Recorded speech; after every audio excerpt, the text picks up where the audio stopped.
Hello, everyone. Welcome back to another episode of Life in the Red podcast.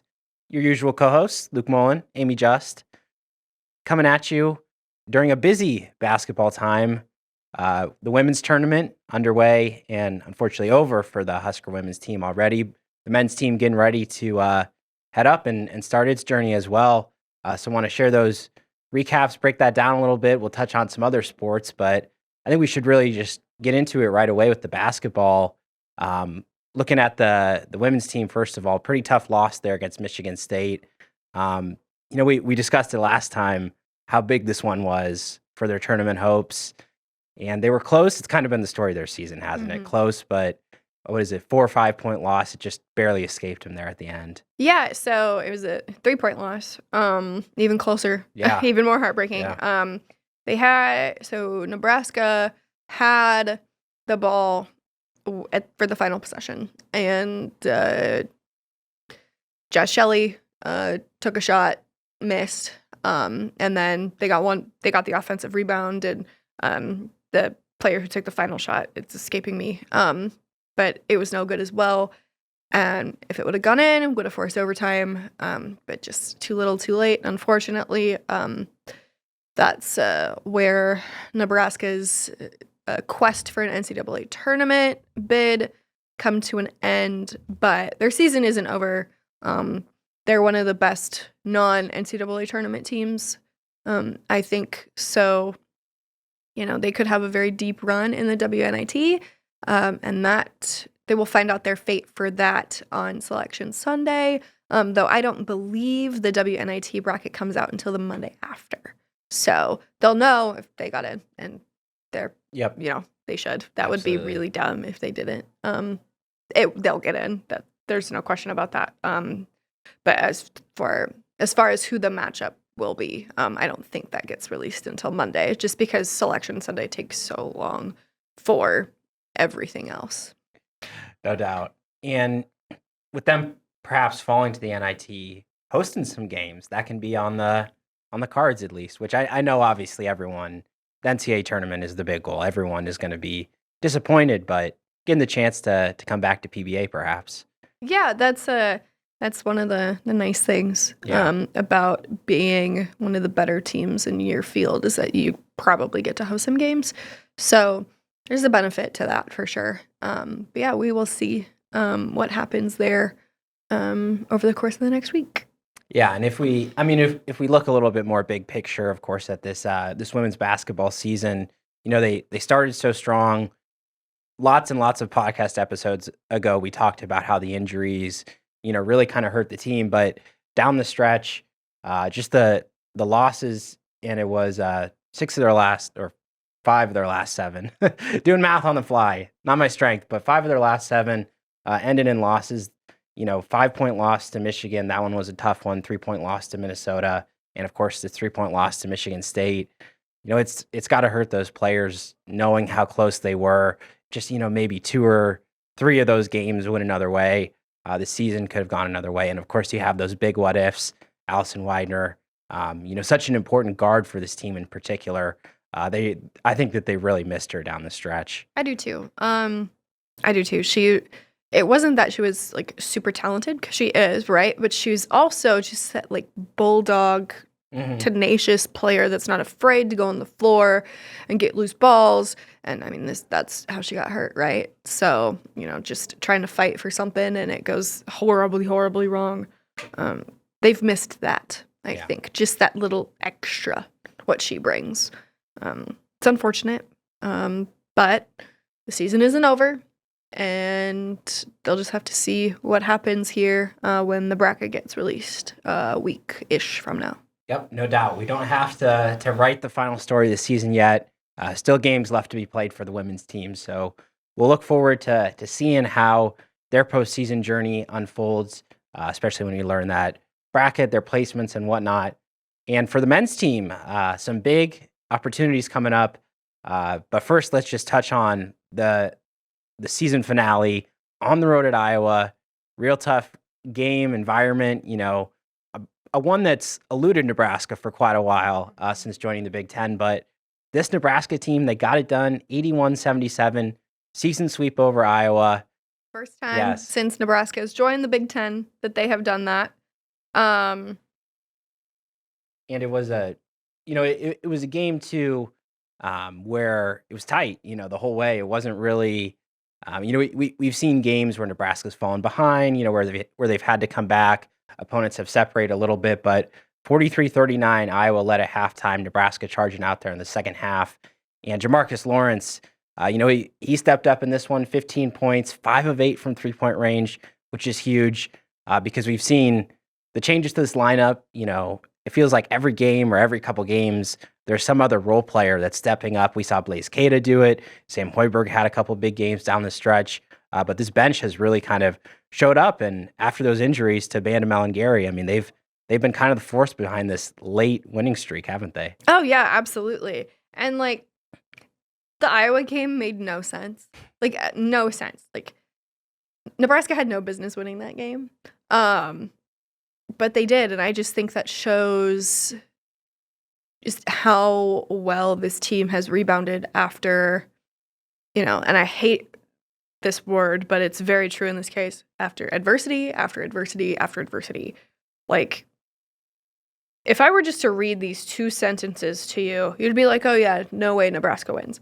Iowa scored 31 second chance points after grabbing 21 offensive rebounds. Iowa scored 21 points off of Nebraska's 15 turnovers. Nebraska wins, and Nebraska wins. It makes no sense, but sometimes basketball doesn't have to make sense. That's why March Madness is a thing. But yeah, I was watching that game, and it's insane what they've accomplished this season. Not just in that game, but just all the way through, right? The addition of Sam Griesel in his one season here, didn't lose to Iowa, beat Creighton, beat Wisconsin. It's pretty good. Absolutely. And, when we look at, I've brought up the stat a couple times. Yes. I'm going to keep bringing it up, but Nebraska's 3 previous seasons under Fred Hoiberg won 9 conference games. They did it. They got a winning record, for the first time in whoever knows how long. It's been a journey to get here, but at last, I think you can kind of just look at this year's team and you can say, hey, they improved over the course of a year. Where they're at the end of the year, you're proud of them, for how they got there. And of course, some of it's a veteran roster. There are quite a few players, Griesel, Derek Walker, whatever it may be that you're not getting back next year. But at the same time, you just got to enjoy the season as it comes. And after those injuries, it didn't look like it was going to be an enjoyable season, but as we sit here now and you look at what they accomplished this year, I mean, it's the best season Nebraska basketball has had in a while. Yeah, their last winning season was in 2018-19. Tim Miles' last season. Yeah. They were 19-17 and made it to the second round of the NIT. So, while that feels like it was a million years ago, because it was before the pandemic, so anything before the pandemic feels like a million years ago. It wasn't that long ago. But just with how things have gone as of late, the 2 7-win seasons and then the 10-win season, just really puts a bad taste in your mouth. But I am pleasantly surprised with how things have shaked out so far. They, of course, will still play in the first round. They got the 11th seed, but I think this is better for them than the 10. Even though, yes, you have to play one fewer game and all of that, but they play Minnesota. Minnesota is not good. They're in the middle of a rebuild. They've got talented players on that team, no doubt, but it is just not the season that the Gophers have wanted. Nebraska swept the Gophers on the regular season, beating them most recently on the 25th of February by 11 points, and then they also won in overtime in Minneapolis by 2 points, I think, back in early January. So that would be good for Nebraska to continue to build that momentum as they, continue through the postseason. After that, if they beat Minnesota, which I think they will, they'll play Maryland, a team that they just recently beat, stunning them in overtime at the PBA a couple weeks ago. So that would be interesting. Maryland won the first matchup between those two schools. And I think that's a winnable game for Nebraska too.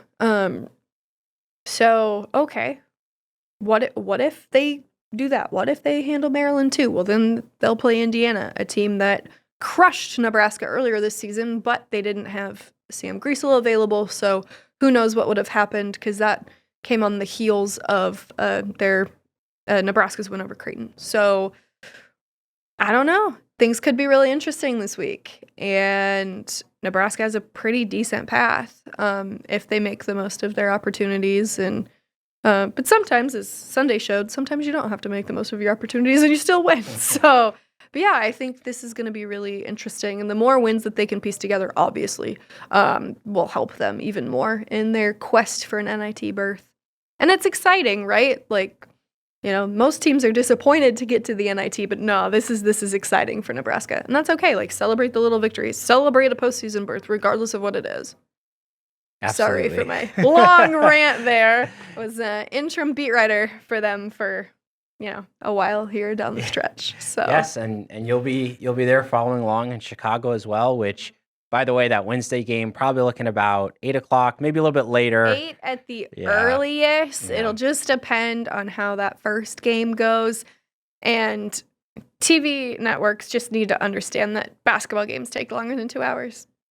They do. Especially when you have that last minute in there that takes 10 or 15, whatever it is. So yeah. So I would expect that it'll be 8:30-ish probably, but just keep checking to the score of that first one. Set your alarms now. Amie Just is saying 8:30. Well, right, because this is a tournament scenario. Like, it is what it is. The games take a while. Teams are fighting for everything, and you got to warm up too. It's the same arena. So stuff takes a while. Yeah, I just don't think that it's going to start at 8, but I've been proven wrong before. I would like to be wrong. Our deadline is not going to be very friendly to that.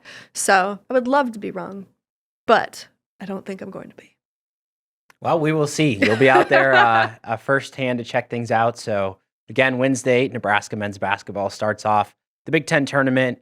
A couple games, couple big chances at wins. Minnesota and Maryland first up if they get there.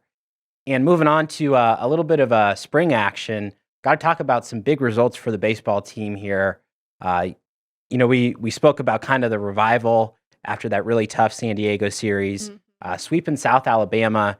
And, the target was always going to be 2-1. Can you beat one of these really good SEC teams, probably beat Hawaii? 2-1 was always going to be a really successful weekend. And they went out there and they did it. They did it by winning the first two, extended that winning streak to 5 games in a row. And in particular, Friday, Nebraska beat Vanderbilt 5-3. Huge win, and against a really great Vanderbilt pitcher as well, one of the top pitchers in the whole country in Carter Holton. And it was a tight one, 3-3 for most of the matchup. But Garrett Anglim, the 8th inning home run, he obliterated a ball to left field. Anglim, he's been a very, very consistent, strong hitter for this team so far. And followed it up, beat Hawaii, and then lost to Ole Miss. But as we just kind of take this weekend as a whole, I mean, man, you got to give a shout out to this team for going out there, beating, yes, a top 10 team, but a perennial College World Series contender right there in Vanderbilt. Yeah, I texted one of my friends who's like big into sports but doesn't follow like everything with basketball. And I texted them and I was like, "Oh my gosh, Nebraska beat Vanderbilt." And she's like, "In basketball?" And I'm like, "No, baseball." And they're like, "What?" No. Yeah, wild. I was following along with our colleague in Omaha, Evan Bland's tweets. I'm like, there is no way. This isn't happening. What a quality win for that team, and a big one for the program. Yeah, for sure. And I mean, if we're thinking about belief, obviously was there after that South Alabama series. I think their play out on the baseball field was very clear about that. But at the same time, going up against the best in the whole nation, you got to raise your level a little bit to get there. And they most certainly did that. And also credit to the pitching staff. Emmett Olson went 6 innings on that first one. Shea Shanneman 3 scoreless there to close it out. I spoke about him last time, but Shanneman has had a great revival after that first series. He really struggled a little bit, so glad to see him get back out there, improve a little bit. And hey, now we got some home games heading to Haymarket Field. We've got Northern Colorado coming in Tuesday, Wednesday, and then Friday, Saturday, Sunday, Illinois State scheduled to play 3-game series. I say scheduled because the weather is not looking the best as it is right now. So we'll see how many of those 5 games Nebraska can get in, but starting off a very long home stretch here at Haymarket Park.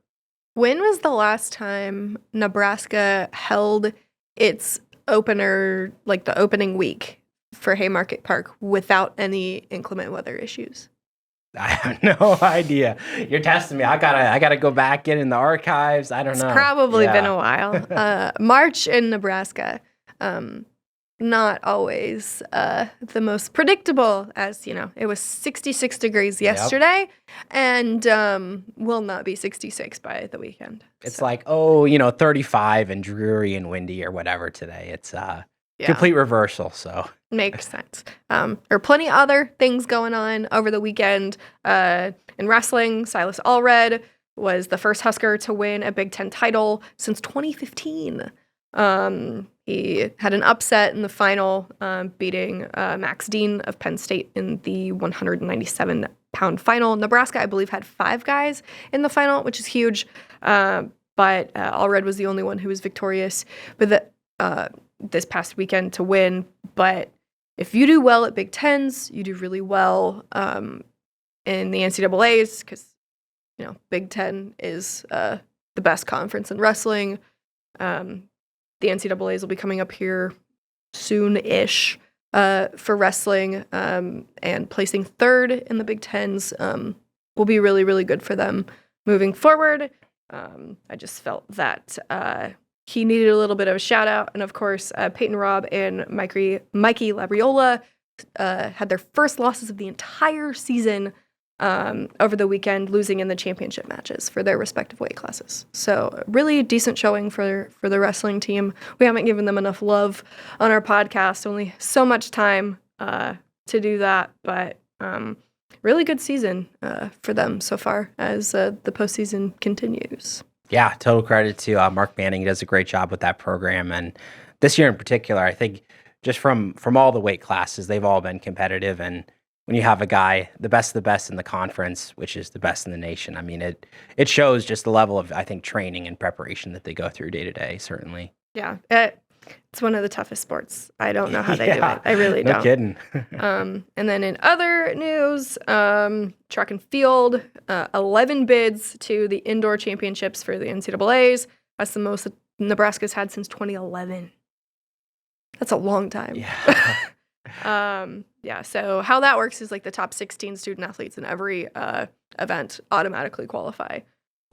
So it's going to be interesting, and Nebraska has representatives in several different areas, mostly throws, right? Because you've got Axelina Johansson, Taylor Latimer, and Max Otterdahl, and then Jonah Wilson for your throwers in their respective events. And then you've got some sprinters and some jumpers too. And then Till Steinforth, who does the heptathlon, which is, literally everything. So that starts on Friday and then continues through the weekend. So Nebraska could put out a pretty decent showing for both men and women at the NCAAs for indoor. So that's exciting as well. Certainly, yeah. So a lot of exciting stuff amongst the winter sports for all those as they kind of wind down their seasons, of course. Also want to briefly touch on softball, up to a 9. So many things going on right now. 9-game winning streak. They were just down in Tucson, Arizona, where they won all 5 games that they were out there. And in particular, they beat number 16 Arizona 10-3.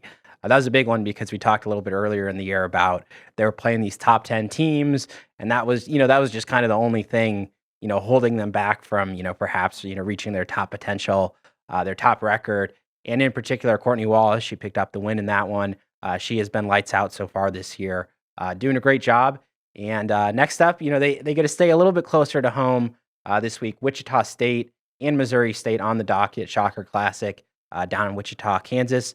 looking to keep that winning streak rolling. 9, it's sitting at 9 right now. Could be up to a pretty good margin after that, and we'll see. They got a veteran team, and they're really, I think, showing it these last couple of weeks. It's been really fun to see those games, those results kind of trickle in, and the strong results from the softball team. Yeah, it would be pretty cool if they could carry their winning streak into their home opener at Mullin. But yeah, we will see. There's plenty of games between now and then. Unfortunately, well, we do have baseball coming up. Not until March 22nd will they be there at Mullin. That's against Iowa State. That's a Wednesday.